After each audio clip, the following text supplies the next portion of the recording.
y aquí estoy. ¿Coincide usted en que políticamente es uno de los retos más duros que puede tener un político de cualquier ideología, cualquier condición, la responsabilidad de las instituciones penitenciarias en nuestro país?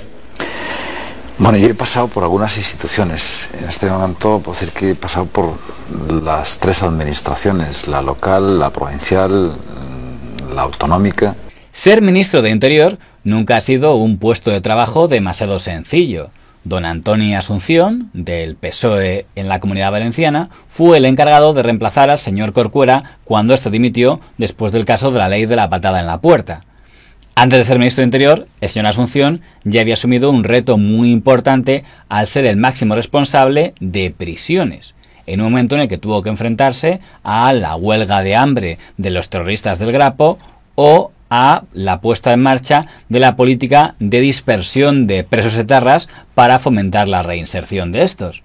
Nosotros tenemos que procurar impedir que esta banda se organice en la cárcel y que siga realimentándose en una cárcel. Entonces, una medida que funciona, ya funciona en otros países, y naturalmente es dificultarles esa comunicación, y eso hace que tomemos la decisión de dispersarlos por los diferentes centros en 2 bases fundamentales, aunque puedan haber muchas más. Una, posibilitar el objetivo esencial del sistema penitenciario, que es la reinserción de los reclusos, y otro, impedir que la banda se reorganice en la cárcel y siga matando en la calle. Cuando salió el señor Corcuera y entró el señor Asunción, hubo un gran cambio de figuras destacadas de la cúpula saliente. El señor don Rafael Vera dijo que si dimitía al señor Corcuera, él también dimitía como secretario de Estado de Seguridad.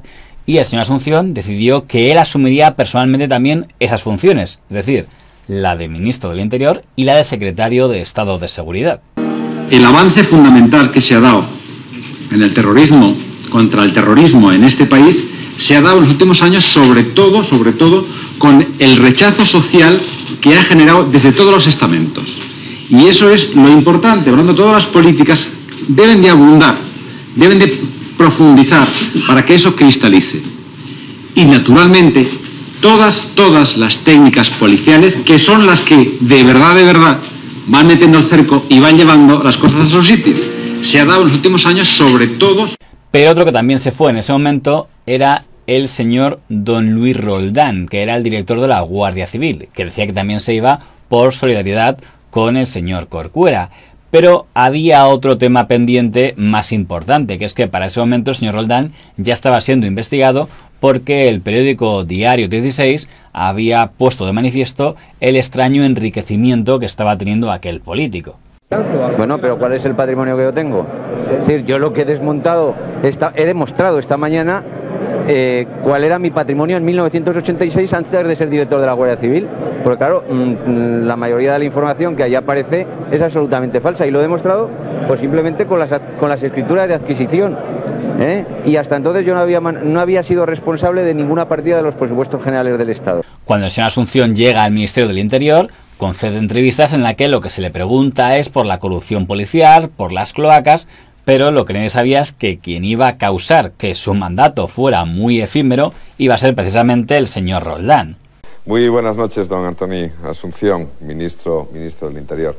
Vamos a ver, yo no sé por dónde empezar una conversación con un ministro del Interior, porque eso es importante, por la supuesta corrupción policial, acaso, por esas quizá alcantarillas del Estado que a lo mejor no están tan limpias como debieran. En el cómic del señor Ibáñez, de Mortadelo y Filemón, llamado Corrupción a mogollón, que es una parodia del caso Roldán, aparece un ministro del Interior diciendo que se juega la mano derecha a que el señor Roldán, llamado en esa versión señor Rulfián, es inocente.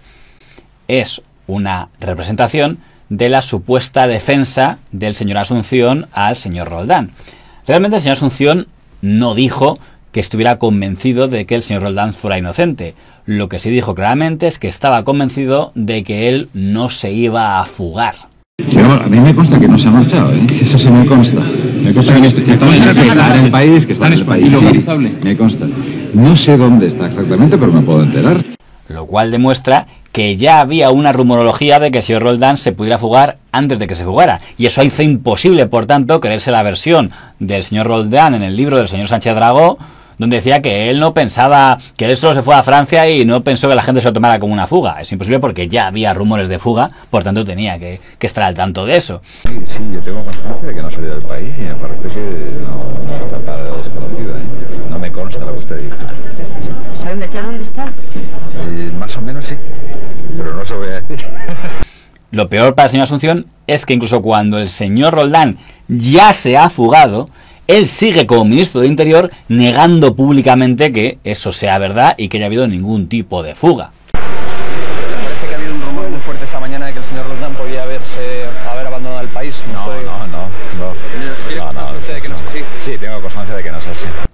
Por tanto, cuando se confirma que el señor don Luis Roldán sí se ha fugado, el señor Asunción tiene que dimitir.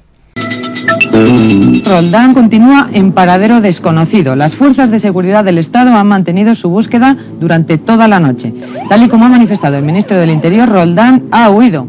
Creo que políticamente no sería asumible que el titular de este ministerio y ahora responsable político de que no esté ya a disposición judicial el exdirector general de la Guardia Civil, naturalmente resuelto a afrontar mis responsabilidades políticas presentando mi dimisión al presidente del gobierno. Por lo tanto, yo ya quedo a disposición para que, en el más breve plazo posible, resuelva, acepte el cese y, naturalmente, eso sí, con el expreso deseo y seguiré colaborando en todo lo que yo pueda para que sea puesto a disposición judicial cuanto antes, que quede clara, que quede muy nítida la voluntad del gobierno. Hay muchos periodistas del sector antifelipista que aseguran que el señor Asunción demostró ahí que tenía mucha dignidad dimitiendo. Entre otros, el señor Jiménez Los Santos lo ha dicho en alguna ocasión y creo que el señor Pedro J. Ramírez también. Pero realmente, si somos lógicos, no tenía otra salida posible. Porque además se iba a pensar que como ministro de Interior podía haber estado implicado en haber ayudado a que un acusado de corrupción huyera de la justicia. Porque era el responsable de la policía y era el que estaba diciendo que no se va a fugar, hombre, que no se va a fugar. Y se fugó. Voy a enviar mi carta formal al presidente del gobierno, si bien por teléfono ya se lo he comunicado. Por eso, con toda la mala uva, el señor Ibáñez dibujó al señor Asunción sin brazo, sin mano, con un garfio y a dos tipos diciendo: oye, ¿ese no es el ministro de Interior de dentro? Sí, pero ahora es el friegasuelos y le llaman el garfio.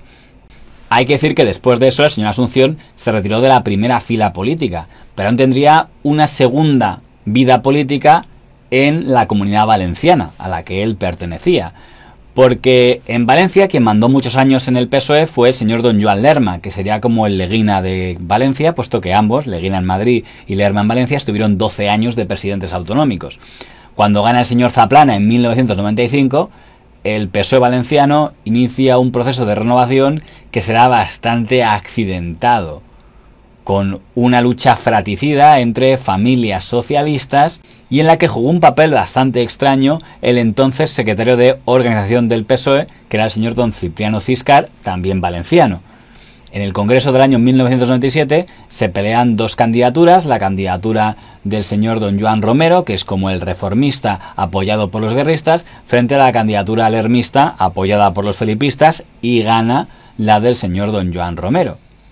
Pero luego, en el año 1998, se convocan primarias para ratificar ese liderazgo. El señor don Joan Romero había ganado por los pelos y tenía en contra la dirección nacional. Por lo que cuando se convocan primarias tiene todas de perder, porque parece que hay más militantes del PSOE valenciano contra él que a favor de él. Pero tiene la ventaja de que los rivales también se dividen en dos candidaturas. Por un lado la candidatura lermista, que es la señora Clementina Rodrás, y por otro don Antonio Asunción, que vuelve a la arena política para enfrentarse y ser candidato del PSOE en la Comunidad Valenciana. Fueron unas primarias muy reñidas porque prácticamente hubo un empate a 3. A 7.000 cada uno, 7.000 el señor Romero, 7.000 el señor Asunción y 7.000 la candidata lermista. Ganó por los pelos el señor don Joan Romero y quedando a muy poco el señor don Antonio Asunción. Con lo cual, en teoría, sería Romero el candidato, pero se peleó con el señor Cipriano Ciscar cuando se enteró que la lista definitiva la designaba la Dirección Nacional, es decir, el señor Ciscar, es decir, su enemigo. Ante lo cual el señor Romero dijo que entonces lo siento, pero que él se largaba, que él no iba a ser candidato con una lista que no hubiera decidido él. Por tanto, la Dirección Nacional tuvo que poner como candidato al que quedó en segundo lugar, que fue don Antonio Asunción y que por tanto fue el candidato del PSOE a la presidencia de la Comunidad Valenciana en las elecciones de 1999. Ha tenido 2 meses para convencer, sobre todo, a su propia militancia. Este es un partido que tiene historia y sobre todo que tiene hombres y mujeres con convicciones firmes que no se pueden comprar ni manipular. En las que perdió frente a don Eduardo Zaplana. Y su Zaplana no solo fue reelegido, sino que subió de mayoría simple a mayoría absoluta. A pesar de eso, se convocó un congreso del PSOE en Valencia y don Antonio Asunción anunció que se presentaba para ser el nuevo secretario general de los socialistas valencianos. En teoría parecía que su sector era la minoría mayoritaria. Además, había llegado a un pacto con los antiguos romeristas que la lideraba un señor llamado Joan Ignasi Pla, para juntos ganar a los lermistas y a los ciscaristas. Pero hubo un extraño pacto entre los lermistas y los romeristas, por así decirlo, para hacer secretario general al señor Pla.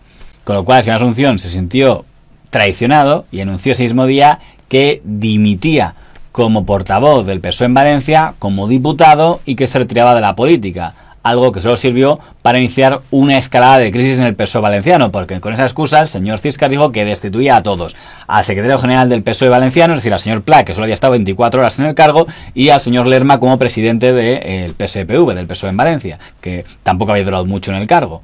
Fue la mayor crisis del socialismo valenciano, una intervención directa de la Dirección Nacional del señor Ciscar contra un congreso cuyo resultado pues no le había gustado. Fíjese cómo está a unos partidos políticos. Revueltos, muy revueltos. Cuando volví de vacaciones, comenté en la reacción, Antonio Asunción no aguanta donde está. Y yo creo que él mismo ha provocado su dimisión con todo este follón. Efectivamente, él no estaba dispuesto a estar 4 años perdiendo una votación tras otra en las Cortes. No era su forma de hacer política. Entonces, bueno, pues estaba cantado que de una forma u otra se iba a ir. He escogido un camino un poco rebuscado, pero lo he escogido. Pero en un mismo día o en pocas horas, tantos y tantos que han caído. Pues sí, Lerma, todos. Pero eso yo creo que arrastra de las elecciones anteriores. Y eso fue una equivocación, sin ¿Quién se equivocó duda, y cómo? Todos. ¿Quién se equivocó y cómo? Todos los responsables y del secretario de organización.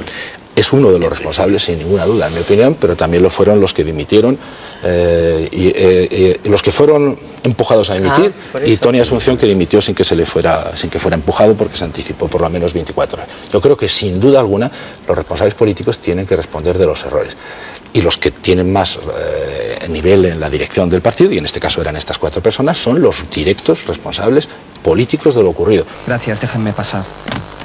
Uy, se me había caído la navajita.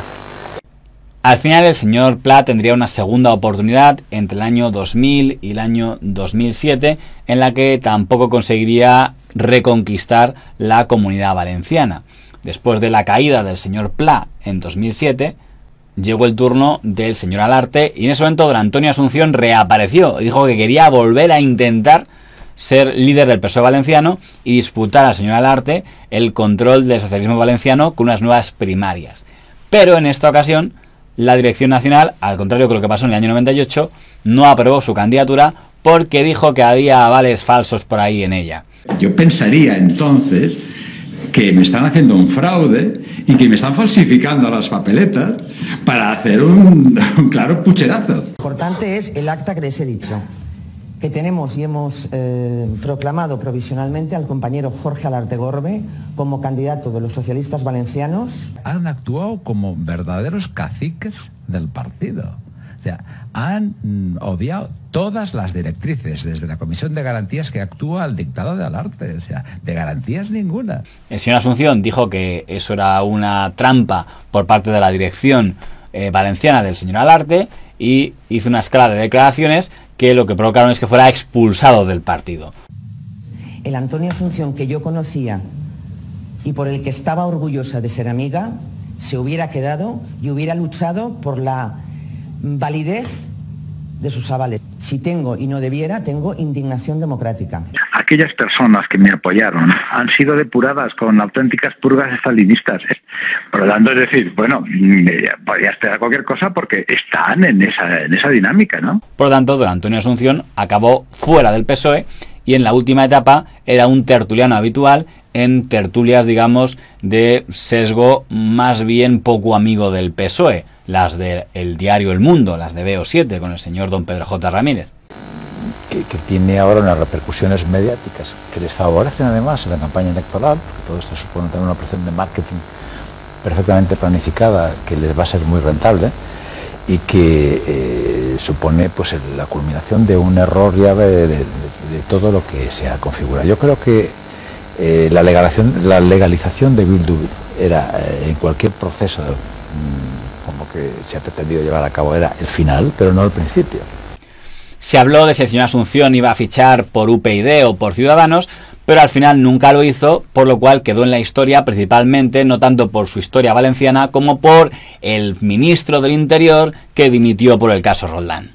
Y estaba yo despachando con Asunción en una mesa redonda que él tiene o tenía en su despacho. Estuvimos viendo el recibo, le comenté el tema de Eligio, me echó la bronca, me dijo que ese tema no lo tenía que haber hablado con nadie. Bueno, yo le dije que por seguridad y por hacer las cosas bien, pues era mejor que le echase un vistazo, puesto que se trataba de fondos reservados, que le echase un vistazo Eligio. Entonces, bueno, estuvo viendo el recibo, llamó a José María Ángels a su despacho y delante de mí firmó. Y yo con él no firmé nada después, sino que como posteriormente se trataba de organizar un viaje a Ginebra para abrir una cuenta a nombre de José María Ángels, digamos, en el banco, pues a la salida hablé con él del tema de la cuenta, diciéndole, bueno, ya me ha dicho el ministro, ya te ha dicho el ministro, ya me pondré en contacto contigo para organizar el tema del viaje, pero nada más, es decir, o sea, la firma la hizo delante de él. Es más, a mí me extrañó que firmase Ángels y Asunción me dio una explicación, me dijo, dice, no, como es el responsable y cajero de los fondos reservados, es mejor que lo firme. Pues muy bien, pues vale, o sea, a mí me es igual, con tal que lo firmase quien fuera el responsable me era suficiente. Y esa es un poco la historia. O sea, por tanto, este señor miente, porque no sé con qué motivo, porque tampoco tiene mucha importancia que lo haga en un caso o en un sitio o en otro, pero desde luego los hechos fueron así, de esa manera y no de otra. Y el señor Roldán, si tiene que hacer acusaciones, que las haga, y confío que tendrá tiempo en la cárcel para hacerlas. Confío, y comprenderán ustedes que lo deseo también personalmente, que por lo tanto, si algún día tiene esas acusaciones que hacer, que lo haga. Y conviene que las haga pronto. Como él es consciente de la situación mía y de indefensión que tengo, y máxime después de lo que se ha dicho, de las barbaridades que se han dicho en la prensa, pues yo lo que creo que este tío lo que hace fundamentalmente es cargar las tintas en contra mía. Yo creo que por dos motivos. Un motivo evidentemente personal, porque lo ha dicho claramente, que me hace responsable de su... me parece que dijo que era un cadáver político o algo así, en alguna tertulia, es decir, de su fin político. Entonces me hace responsable del tema. Ya ha muerto a los 64 años Antonio Asunción.